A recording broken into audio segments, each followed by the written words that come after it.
Et le roi est clair. Donc, Baruch, il dit, pratique la loi, tu vivras. Ne pratique pas la loi, tu mourras. Donc, les œuvres que vous pratiquez vous permettent de glorifier le nom du Père, de glorifier la donne. Donc, si tu ne produis pas d'œuvres, tu ne le glorifies pas. Et quelles sont ces œuvres? Je le réitère, c'est la loi, parce que c'est ce qui m'y plaît, selon le livre des Baruch. Il dit, ce qui me plaît, c'est ce que j'ai donné à Israël, pour qu'Israël pratique, pour qu'ils me glorifient dans leurs actions, dans leurs œuvres. Si vous ne pratiquez pas les œuvres justes, qui sont ordonnées dans la loi, vous ne serez jamais de chez jamais sauvés. Donc, votre Noé était un homme juste, parfait dans ses œuvres. Il était parfait dans ses œuvres. Les gens qui vous disent que tu ne peux pas être parfait, il était parfait dans ses œuvres, en sa génération, et il marchait dans la crainte de la donne. C'est quoi la crainte de la donne? Selon Proverbe, la crainte de la donne, c'est le commencement de la sagesse. Or, la sagesse, c'est quoi? Selon le livre de Baruch, c'est le commandement et la loi. Donc, quand ici, il dit il marchait dans la crainte de la donne, ça veut dire il marchait dans la sagesse que la donne lui donnait, il marchait dans la loi. C'est très clair. Donc, pour la conversion d'une âme, il faut lui donner la loi, pas le sang de quelqu'un. Il faut lui donner la loi. Si tu ne lui donnes pas la loi, comment veux-tu qu'il se convertisse? Donc ça veut dire que si toi tu te lèves et tu dis que la loi est péché, que la loi a fait rentrer le péché, mais tu ne vas pas bien. Parce que la loi est immaculée. Elle est pure, irréprochable.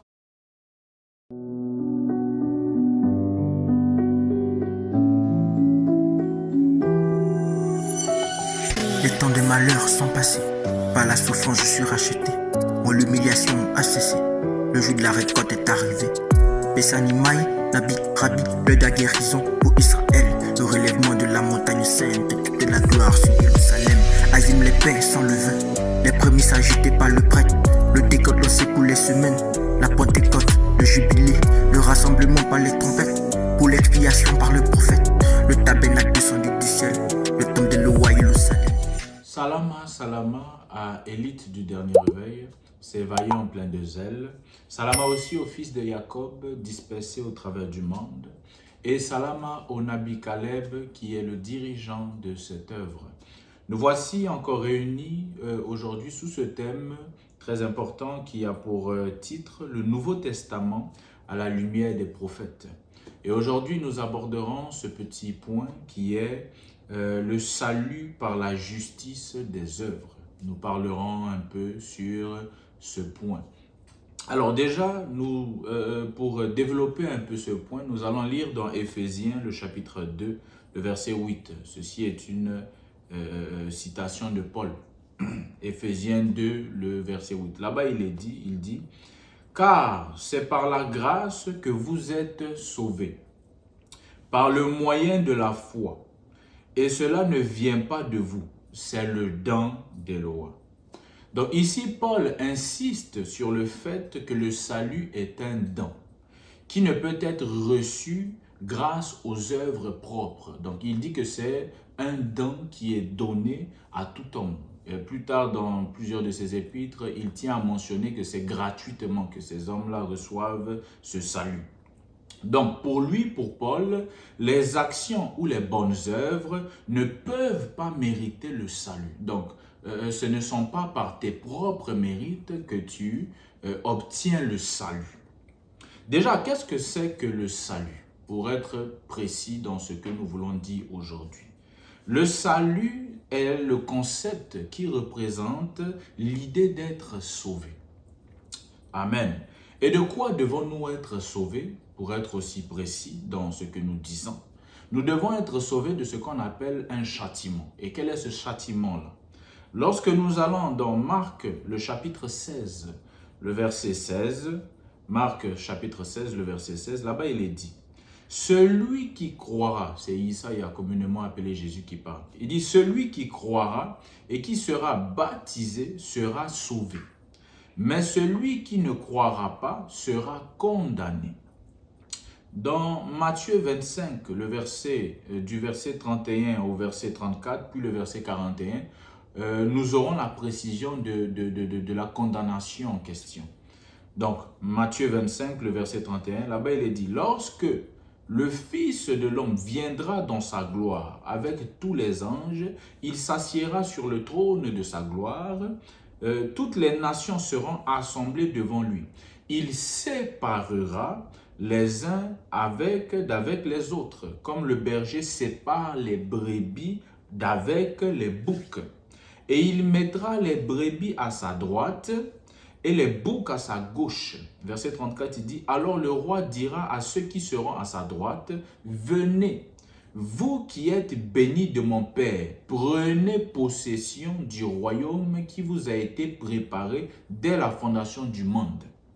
Et au verset 41, il dit, ensuite il dira à ceux qui seront à sa gauche, donc les boucs, retirez-vous de moi, maudits, allez dans le feu éternel qui a été préparé pour le diable et pour ses anges. Donc ici, le châtiment en question, c'est de brûler dans le feu. Et être sauvé signifie donc être sauvé du châtiment qui est de brûler dans le feu. Donc voilà un peu où nous voulons situer cela. Et quand nous parlons de ce châtiment-là, nous parlons du feu qui brûlera, qui vient comme une fournaise, nous pouvons mettre cela en rapport avec le livre de Malachie, le chapitre 3 dans la version 70, ou Malachie 4 dans les versions massorétiques. Mais je lirai la version 70 ici. Malachie 3, la version 70, depuis le verset 19, il est dit, « Voilà que le jour approche, brûlant comme une fournaise, et il les consumera. Et tous les étrangers et tous ceux qui font le mal seront comme de la paille. Et le jour qui approche les dévorera, dit l'Adon Tout-Puissant. Il ne restera de ni branche ni racine. » Donc ici on parle de ce qui se trouve à la gauche selon la parabole de Isaïe, les boucs. Au verset 20, il dit, « Et le soleil de justice se lèvera pour vous qui craignez mon nom. » Très intéressant.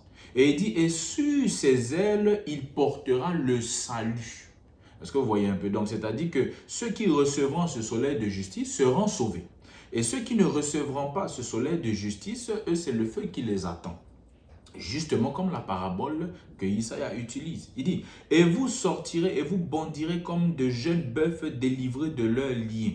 Et vous foulerez les impies, car ils seront sous vos pieds, comme de la cendre, le jour que je ferai naître, dit l'Adon Tout-Puissant. Et voilà que je vous enverrai Élie le Tishbite, avant que vienne ce jour de l'Adon, jour grand et éclatant. Il réunira au fils le cœur de son père, à l'homme le cœur de son prochain, de peur que je ne survienne et que je n'anéantisse la terre. » Au verset 24, il dit, « Souvenez-vous de la loi de Massa mon serviteur, telle que je la lui ai intimée en Horeb, devant tout Israël, dans ses commandements et ses préceptes. » Donc nous voyons déjà ici qu'il est mentionné le jour de l'Adon. Montrons alors que c'est au jour de l'Adon où on parle de salut et où on parle de condamnation. Et ceux qui seront sauvés, n'est-ce pas, c'est ceux qui recevront Eliyahu, parce qu'il est celui, Élie le Tishbite, il est celui qui va réunir au fils le cœur de son père, n'est-ce pas? Donc ramener l'amour du père sur les fils. Est-ce que vous voyez un peu? Et il est dit au verset 24, « Souvenez-vous de la loi de Massa, mon serviteur. » Pourquoi nous est-il demandé ici de se souvenir de la loi? Quand vous lisez dans 1 Baruch, le chapitre 4, la version 70, au verset 1, là-bas il est dit, « La sagesse, c'est le livre des commandements des lois, et la loi qui subsiste à jamais. Tous ceux qui s'y attacheront arriveront à la vie, mais ceux qui l'abandonneront iront à la mort. » Donc, ceux qui vont s'attacher à la loi vont arriver à la vie. Autrement dit, être sauvés. Mais ceux qui abandonneront la loi, n'est-ce pas, iront à la mort. Donc, ne seront pas sauvés, seront condamnés. Donc, vous voyez par là que Eliyahu est envoyé pour ramener au peuple le souvenir de ce qui peut sauver, c'est-à-dire la loi, en s'y attachant, selon qu'il est dit dans le livre de 1 Baruch, chapitre 4. Nous voulons aussi analyser ensemble Ézéchiel, le chapitre 14. Ézéchiel, le chapitre 14, déjà depuis le verset 13. Là-bas, il est dit quelque chose d'intéressant. Nous lisons. « Fils de l'homme, la terre qui aura péché contre moi, en ses transgressions, j'étendrai la main sur elle. C'est Eloah qui parle. Je briserai la force du pain, je lui enverrai la famine, et je détruirai les hommes et son bétail. Verset 14, il est dit, et si, très bien, et si, au milieu de la terre, au milieu de cette terre-là qu'il s'apprête à détruire, se trouvent 3 hommes comme Noé, Daniel et Job. Vous comprenez qu'ici il dit 3 hommes comme. Donc il fait une comparaison qui ait pratiqué les mêmes œuvres que les 3 hommes qui ont été cités. Ils seront sauvés à cause de leur justice, dit l'Adon. Donc ici, il dit donc, le salut sera donné à cause de la justice de ces 3 hommes-là. Donc ils seront sauvés à cause de leur justice. C'est un point très important. Continuons. Au verset 19, il dit, ou bien encore, de Ézéchiel 14, verset 19, ou bien encore, si j'envoie la peste en cette terre et si je verse sur elle ma colère avec le sang pour détruire ces hommes et son bétail, au verset 20 il dit, et si Noé, Daniel et Jacob s'y trouvent par ma vie, donc il jure par sa vie, dit l'Adon, ni leur fils ni leur fille n'échapperont. Eux seuls, à cause de leur justice, auront sauvé leurs âmes. Très intéressant. Parce que cela nous amène donc à nous questionner quelle est la justice qu'ils ont pratiquée pour que leurs âmes soient sauvées quand un châtiment de l'Adon vient. Quand le jour du châtiment que l'Adon a prévu vient. Quelle est la justice qu'ils ont pratiquée pour qu'ils soient sauvés? Est-ce que vous voyez un peu? Donc dans Matthieu 25, comment les brebis échappent au feu? C'est justement en pratiquant des œuvres de justice. C'est en cela qu'ils sauvent leurs âmes. C'est pour cela que dans Malachie 3, Élie Yahweh est envoyé pour leur montrer, pour leur rappeler les œuvres de justice qui sont la loi. Parce que Baruch mentionne que c'est en s'attachant à la loi que l'on vit, que l'on sauve son âme. Et les psaumes le disent, que la loi restaure l'âme. Est-ce que vous voyez un peu? Donc à cause de la justice, oui, à cause de la justice de leurs œuvres, ils sauvent leur âme. Et si nous voulons aller encore plus profondément dans le livre d'Ésaïe, le chapitre 59, la version araméenne, Ésaïe 59, la version araméenne, là-bas nous allons voir un aspect très intéressant sur les œuvres. Il dit au verset 12, « Car nos iniquités se sont multipliées devant toi, et nos péchés témoignent contre nous. Nos fautes sont dévoilées à nos propres yeux et nous connaissons nos crimes. » Ici, pourquoi je prends ce verset? Parce que vous allez voir qu'Ésaïe ici met en évidence le rôle de témoin que portent nos œuvres devant l'Adon. Parce que l'iniquité est une œuvre. Péché, c'est une œuvre. Quand tu commets un péché, tu as commis une œuvre qui n'est pas bonne devant l'Adon, en transgressant la loi. Est-ce que vous voyez un peu? En abandonnant la loi. Donc, c'est-à-dire que tu as choisi la mort. Donc, ici, il met en évidence que les œuvres, tant mal que bien, sont des témoins devant l'Adon. Est-ce que vous voyez un peu? Donc, ces œuvres-là témoignent pour toi devant l'Adon. Donc, si tu fais une bonne œuvre, elles témoignent bien pour toi devant l'Adon. Si tu commets une mauvaise œuvre, une mauvaise action, elles témoignent mal pour toi devant l'Adon. Et que dit de David, qui consolide aussi ce point quand nous lisons dans le psaume 7, le verset 9, la version araméenne, le psaume 7, version araméenne, le verset 9. Là-bas, il dit, « La parole de Yahuwah jugera les nations. » Très bien. « Adon, juge-moi selon mes mérites et récompense-moi selon mon innocence. » C'est très intéressant parce qu'ici, il demande à l'Adon, au Seigneur, de le juger selon ses mérites, selon ses œuvres, selon ce qu'il a produit. Est-ce que vous comprenez un peu? Qualifiant ses œuvres d'innocentes. Est-ce que vous voyez un peu? Montrant que ses œuvres sont justes. Donc, il demande à l'Adon de juger selon ses œuvres parce que ses œuvres témoignent pour lui devant l'Adon. Au chapitre 18 de Psaume, chapitre 18, la version araméenne, le verset 25, là-bas il est dit, « Et Yahuwah m'a récompensé selon mon mérite, selon la pureté de mes mains, en présence de sa parole. Donc il dit que Yahuwah récompense David selon la pureté de ses mains. Or, quand il est question des mains, il est question des œuvres. Lorsque l'on parle des mains, on parle des œuvres. Donc ici, David est récompensé selon la pureté de ses mains, n'est-ce pas, de ses œuvres, en présence de quoi? De sa parole, de la parole de l'Adon. Or, c'est quoi la parole de l'Adon? La parole de l'Adon, c'est sa sagesse, c'est sa connaissance, c'est sa loi.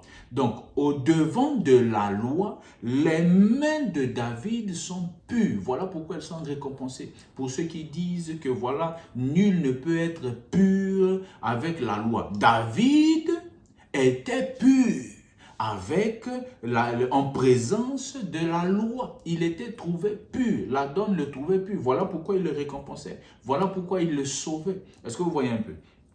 Donc c'est cela.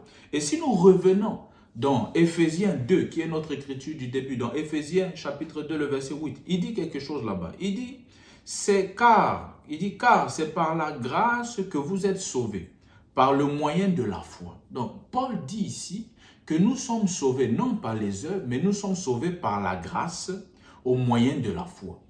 Il réitère encore dans Romains 11, le chapitre 11, le verset 6. Là-bas, il va dire quelque chose. Il dit, « Or, si c'est par la grâce, ce n'est plus par les œuvres. » J'espère que nous nous entendons bien. Donc, il continue son idée ici. Il dit, « Or, si c'est par la grâce, ce n'est plus par les œuvres. Autrement, la grâce n'est plus une grâce. Et si c'est par les œuvres, ce n'est plus une grâce. Autrement, l'œuvre n'est plus une œuvre. » Donc voilà ce qu'il dit. Donc, il dit qu'il n'associe pas la grâce avec l'œuvre. Si c'est l'œuvre, c'est que ce n'est pas la grâce. Si c'est la grâce, c'est que ce n'est pas l'œuvre. Ça, c'est ce qu'il dit. Est-ce que vous voyez un peu? Lisons dans Genèse 6, la version araméenne. Nous allons voir ce qui se dit là-bas. Genèse 6, la version araméenne, le verset 8. Il est dit, « Mais Noé, celui qu'on a lu dans Ézéchiel 16, qui a été justifié par ses œuvres et qui a sauvé son âme, selon Ézéchiel 16. Genèse 6, verset 8, il dit, « Mais Noé qui était juste, n'est-ce pas, trouva grâce aux yeux de l'Adon. » C'est comment? Parce que c'est la justice des œuvres de Noé qui lui a valu la grâce de l'Adon. Donc la justice de Noé lui a permis d'avoir la grâce de l'Adon.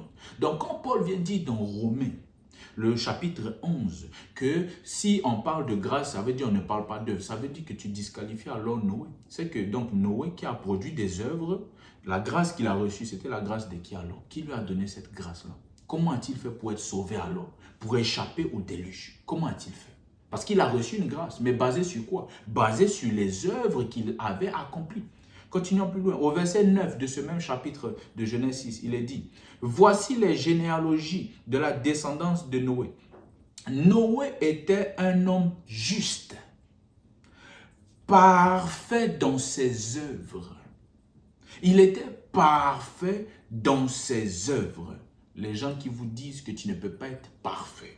Il était parfait dans ses œuvres, en sa génération, et il marchait dans la crainte de l'Adon. C'est quoi la crainte de l'Adon? Selon Proverbe, la crainte de l'Adon, c'est le commencement de la sagesse. Or, la sagesse, c'est quoi? Selon le livre de Baruch, c'est le commandement et la loi. Donc, quand ici, il dit il marchait dans la crainte de l'Adon, ça veut dire il marchait dans la sagesse que l'Adon lui donnait. Il marchait dans la loi. En cela, il était parfait. Amen. Noé observait la loi que Noé avait donnée à Adam, qui plus tard a été enseignée et développée à Massa dans le livre des Jubilés que nous pouvons lire.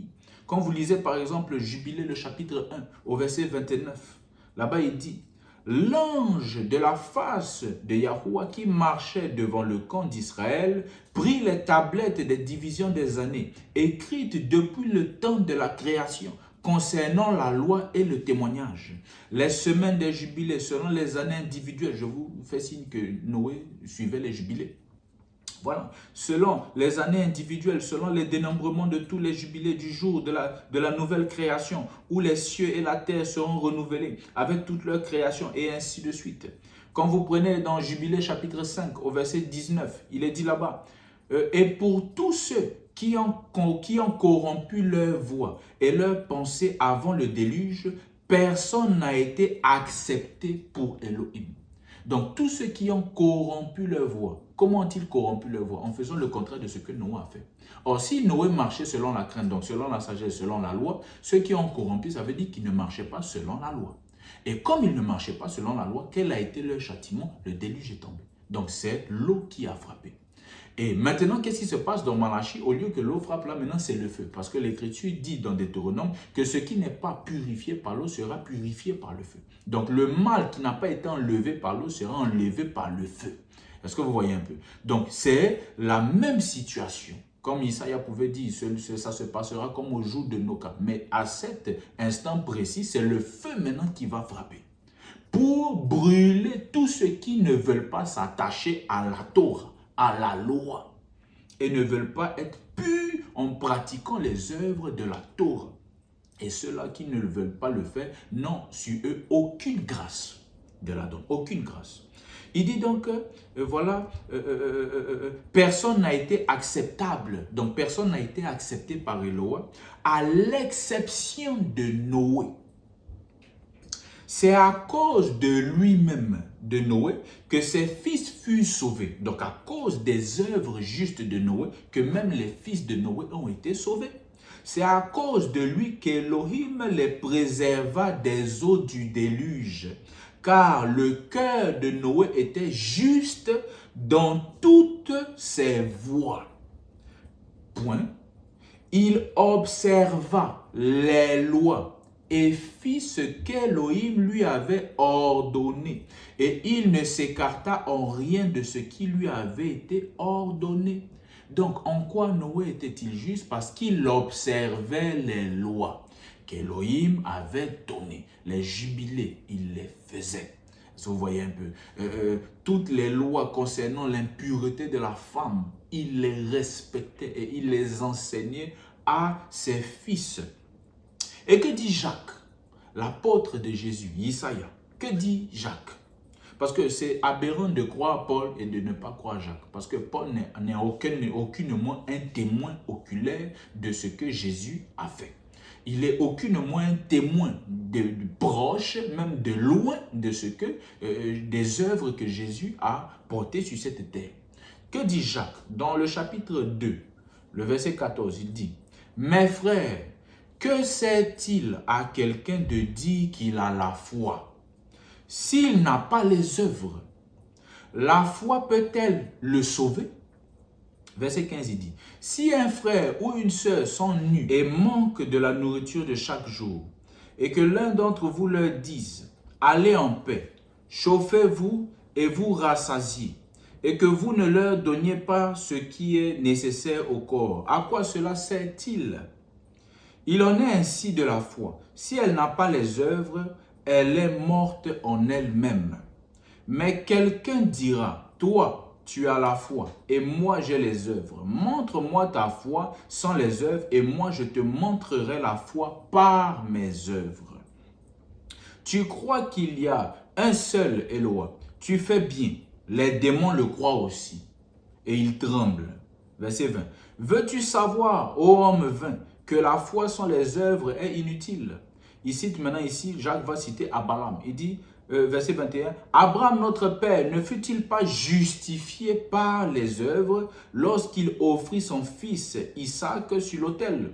Tu vois que la foi agissait avec ses œuvres et que par les œuvres, la foi fut rendue parfaite. » Est-ce que vous voyez un peu? Donc ça veut dire, ici, Jacques ne dit pas que ce n'est pas bon de ne pas avoir la foi. Mais la foi est rendue parfaite avec les œuvres. Au verset 23, il dit, « Ainsi s'accomplit ce que dit l'Écriture. Abraham crut à Elohim et cela lui fut imputé à justice et il fut appelé ami d'Elohim. » Vous voyez que l'homme est justifié par les œuvres et non par la foi seulement. Vous prenez, il prend encore un cas ici dans le verset 25, il dit, « Rahab la prostituée, ne fut-elle pas également justifiée par les œuvres lorsqu'elle reçut les messagers et qu'elle les fit partir par un autre chemin?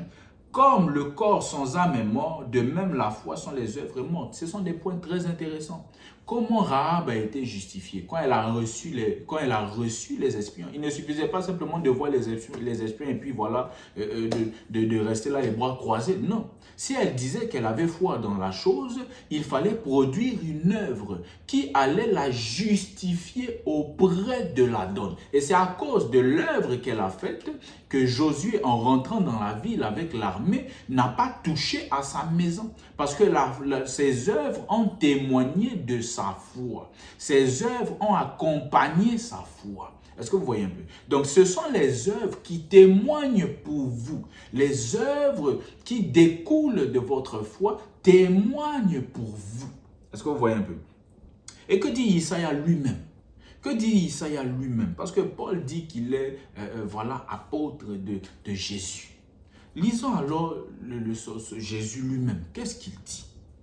Dans Jean 14, le verset 12, il dit « Celui qui croit en moi, n'est-ce pas, fera aussi les œuvres que je fais, et il en fera de plus grandes parce que je vais au Père. » Il dit donc, celui qui croit en Jésus là, il fera les œuvres que Jésus a faites. C'est ça la preuve qui montre que tu crois en Jésus. Si tu crois en Jésus, ça veut dire que tu fais les œuvres que Jésus a faites. Et tu en feras même de plus grandes, qu'il dit. Ce n'est pas les miracles. Parce que si c'est ça là, les sorciers aussi croient en Jésus alors. Parce que les sorciers peuvent vous faire des miracles. Hein? Si c'est seulement histoire de fructifier le pain, de voilà, multiplier quelque chose par-ci, par-là, de changer bâton en serpent, il y a aussi les gens d'Égypte, les prêtres égyptiens, face à Massa qui ont fait ça. Vous comprenez? Donc, quelles sont les œuvres ici dont Jésus parle? Dans Matthieu 5, il l'avait dit déjà. Dans Matthieu 5 au verset 17, il dit « Ne croyez pas que je sois venu pour abolir la loi ou les prophètes. Je suis venu non pour abolir, mais pour accomplir. » Donc, pour manifester la loi, pour œuvrer dans la loi, pour être juste selon la loi. Toujours dans Matthieu 5 au verset 16, il dit « Que votre lumière brille ainsi devant les hommes, afin qu'ils voient vos bonnes œuvres et glorifient votre Père qui est dans les cieux. » Donc, vous voyez par là que Isaïe était un fervent pratiquant des œuvres de la loi pour commencer et enseignait à respecter la loi, à pratiquer la loi. Ce sont les œuvres que lui faisait. Il pratiquait la loi.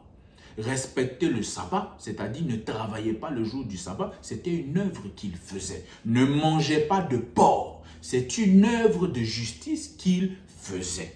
Même le jour de sa naissance, les sacrifices de purification qui ont été faits sur lui, ce sont des œuvres de justice qu'il faisait.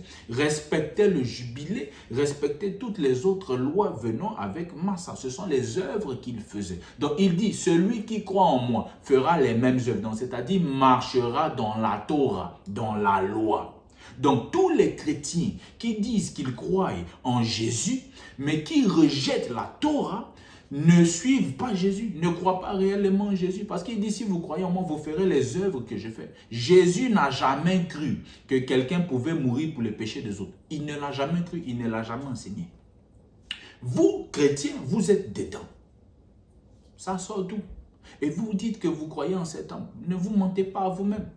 Il dit dans Jean 15, le verset 8, « Si vous portez beaucoup de fruits, donc beaucoup d'œuvres, c'est ainsi que mon Père sera glorifié et que vous serez mes disciples. » Donc ici, il dit que les œuvres vous permettent de glorifier le Père. Donc les œuvres que vous pratiquez vous permettent de glorifier le nom du Père, de glorifier la donne. Donc si tu ne produis pas d'œuvres, tu ne le glorifies pas. Et quelles sont ces œuvres? Je le réitère, c'est la loi, parce que c'est ce qui lui plaît, selon le livre de Baruch. Il dit, ce qui me plaît, c'est ce que j'ai donné à Israël, pour qu'Israël pratique, afin qu'il me glorifie dans leurs actions, dans leurs œuvres. Est-ce que vous voyez un peu? Nous observons aussi une contradiction dans les dits de Paul. Je prendrai deux écritures pour cela. Prenons déjà Romains 2. Romains 2, Louis second, le verset 13 au verset 16, il dit: ce ne sont pas en effet ceux qui écoutent la loi qui sont justes devant Éloi, mais ce sont ceux qui la mettent en pratique qui seront justifiés. Vous voyez vous-même les dits de ce monsieur. Donc ici, il vient, il dit que finalement, ce ne sont pas simplement ceux qui écoutent la loi, mais c'est ceux qui la mettent en pratique qui seront justifiés. Et je vous lirai une écriture là où il dit que la loi ne justifie en rien. Continuons d'abord ce chapitre. Il dit: quand les païens qui n'ont point la foi font naturellement ce que prescrit la loi, ils sont eux qui n'ont point la loi, une loi pour eux-mêmes. Verset 15, il montre que l'œuvre de la loi est écrite dans leur cœur, leur conscience en rendant témoignage et leurs pensées s'accusant ou se défendant tour à tour. Au verset 16, il dit: c'est ce qui paraîtra au jour où, selon mon évangile, Éloi jugera par Jésus-Christ les actions secrètes des hommes. Déjà ici, sont fait de l'amalgame. Ici, il précise que c'est selon son évangile à lui. Que voilà, Jésus-Christ va juger les actions des hommes. C'est selon son évangile à lui. Mais qu'à cela ne tienne, ce n'est pas le sujet d'aujourd'hui. Mais toujours est-il que nous voyons ici que dans Romains 2, il précise que les œuvres de la loi justifient. Ce n'est pas simplement en écoutant la loi, mais c'est en pratiquant que nous obtenons une justice. Dans Romains 3, donc le chapitre suivant, au verset 20, il dit: car nul ne sera justifié devant lui, devant donc l'Adon, par les œuvres de la loi. Dans Romains 2, il dit que c'est les œuvres, donc la pratique de la loi qui justifie. Ici, dans Romains 3, il vient dire: nul ne sera justifié devant lui par les œuvres de la loi.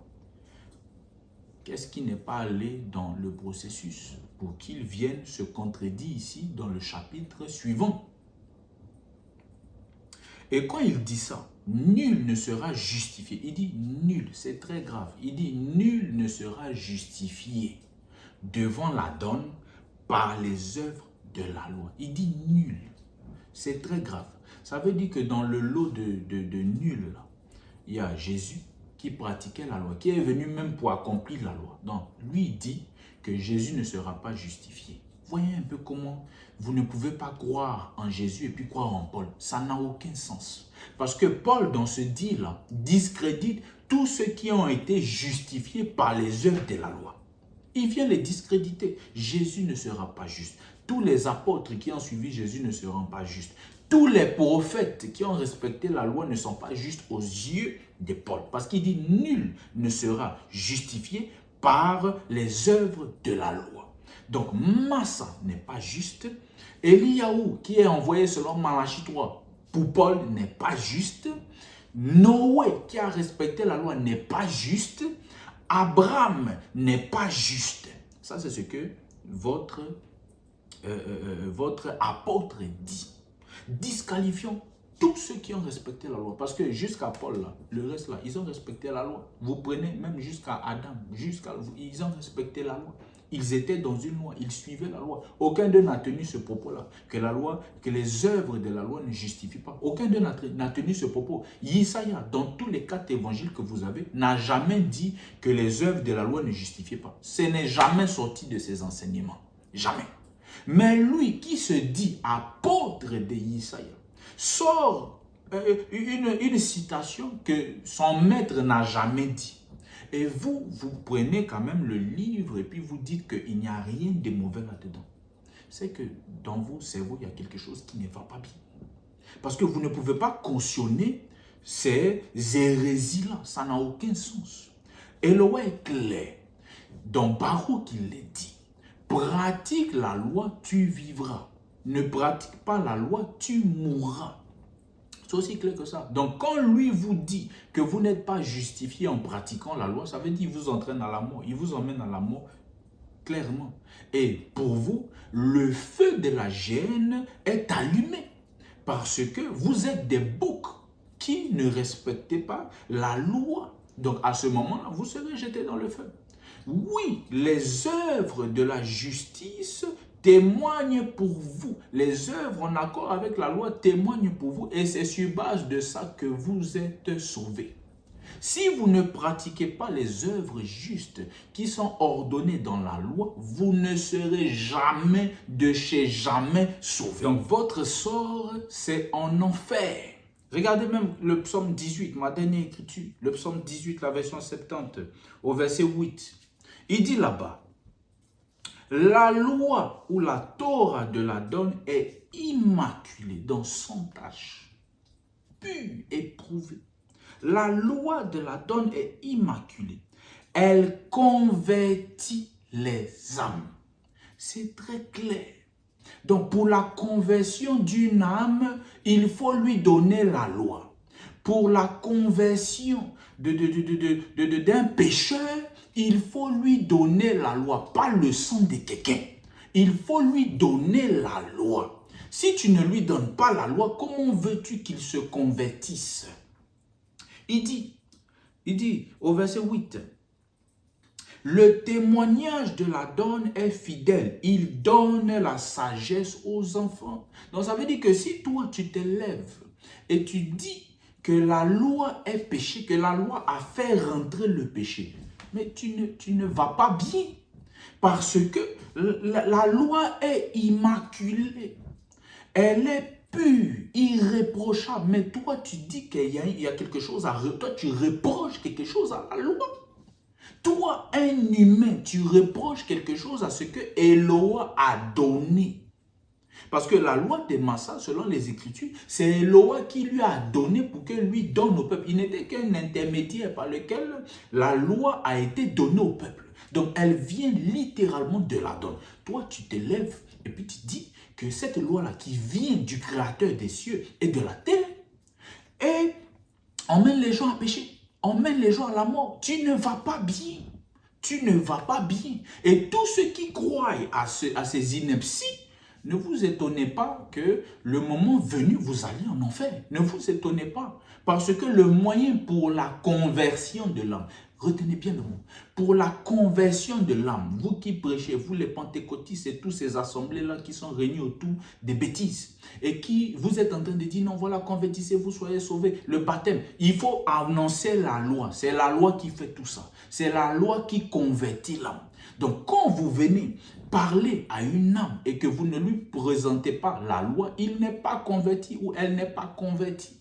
C'est la loi qui convertit. Donc, tous ceux qui veulent marcher dans la vie, qui veulent être sauvés au jour de la donne, ceux-là acceptent la loi. À eux, il est dit, souvenez-vous de la loi de mon serviteur, mais ça que j'ai prescrit en oreille. Mais tous ceux qui ne veulent pas être sauvés, eux, vous n'avez qu'à faire comme bon vous semble. Vous n'avez qu'à continuer à vous laver avec le sang d'un innocent, comme vous le faites depuis toujours. Comblez la mesure de votre père. Le moment viendra où vous payerez pour ces châtiments-là, pour les crimes que vous avez commis. Que le Très-Haut vous bénisse richement.